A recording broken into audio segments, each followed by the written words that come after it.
নমস্কার বন্ধুরা, দীপার সংসারে তোমাদের স্বাগতম। আজকে তোমাদের দেখাবো মৌলা মাছের পাতুরি করে। তাহলে চলো দেখাই। এখানে আমি 250 গ্রাম মৌলা মাছ নিয়েছি, ভালো করে ধুয়ে নিয়ে এসেছি পরিষ্কার করে। এখন আমি মশলা মেখে নেব। 1 চামচ আদা বাটা দিয়ে দিলাম, 1 চামচ রসুন বাটা দিয়ে দিলাম, কাঁচা লঙ্কা বাটা দিয়ে দিলাম, টমেটো কুচি দিয়ে দেবো। এইভাবে কুচি করে নিয়েছি। 2টো পেঁয়াজ কুচি করে রেখেছি, এখন দিয়ে দেবো। 1 চামচ ধনের গুঁড়ো দিয়ে দিলাম, 1 চামচ জিরের গুঁড়ো দিয়ে দিলাম, 1 চামচ হলুদের গুঁড়ো দিয়ে দিচ্ছি, 1 চামচ কাশ্মীরি লঙ্কার গুঁড়ো দিয়ে দিচ্ছি, হাফ চামচ ঝাল লঙ্কার গুঁড়ো দিয়ে দিলাম, পরিমাণ মতো নুন দিয়ে দিচ্ছি, সামান্য একটু চিনি দিয়ে দিলাম, 3-4 চামচ সরষের তেল দিয়ে দিচ্ছি। এখন সব কিছু ভালো করে মেখে নেব।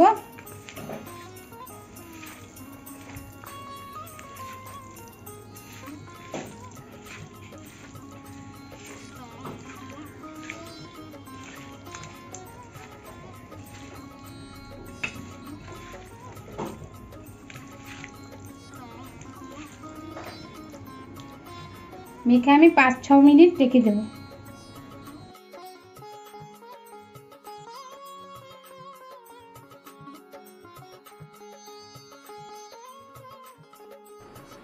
একটা কলা পাতা নিয়েছি, এখন কলা পাতাটা ছেঁকে নেব।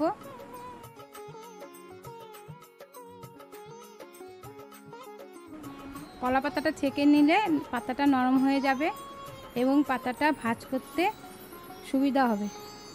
কলা পাতাগুলি সব ছেঁকে নিয়েছি, এখন একটা থালের মধ্যে রেখে মাছগুলি দিয়ে দেব।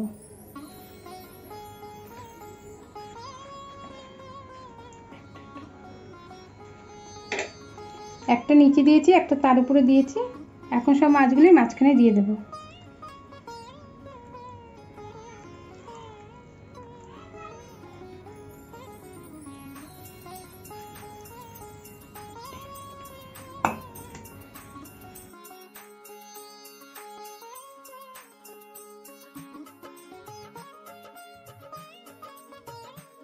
কলা পাতার উপর সব মাছগুলি সাজিয়ে নিয়েছি, এখন ভাজ করে নেব।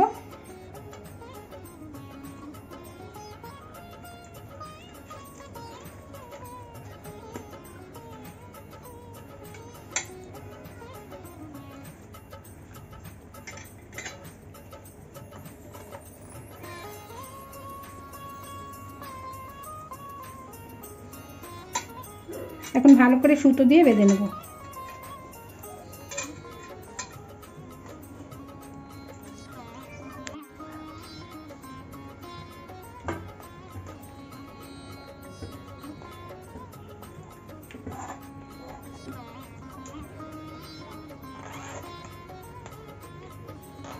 কলা পাতাটা এইভাবে বেঁধে নিয়েছি।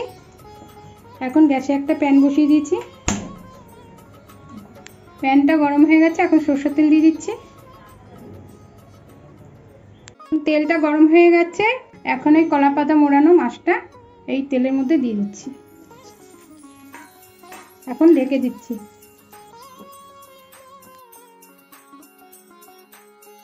এক পিঠ হয়ে গেছে, আর এক পিঠ উল্টে দেব।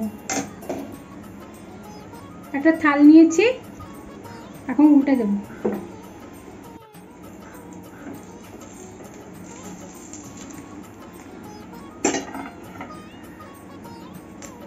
আমি আর এক পিঠ দিয়ে দিচ্ছি।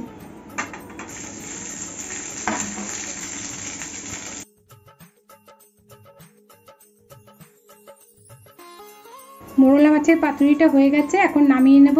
একটা থালায় নামিয়ে নিচ্ছি।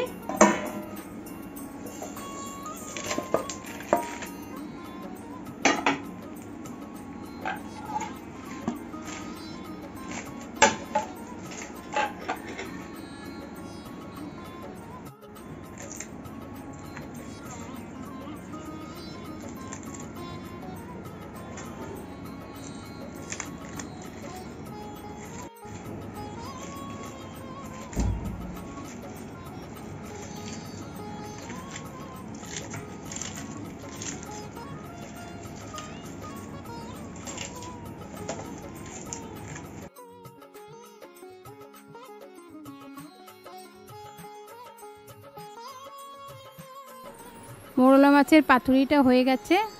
এই রেসিপিটা যদি তোমাদের ভালো লাগে লাইক করো, শেয়ার করো, সাবস্ক্রাইব করো আর কমেন্টে জানিও তোমাদের কেমন লেগেছে। ভিডিওটা দেখার জন্য ধন্যবাদ।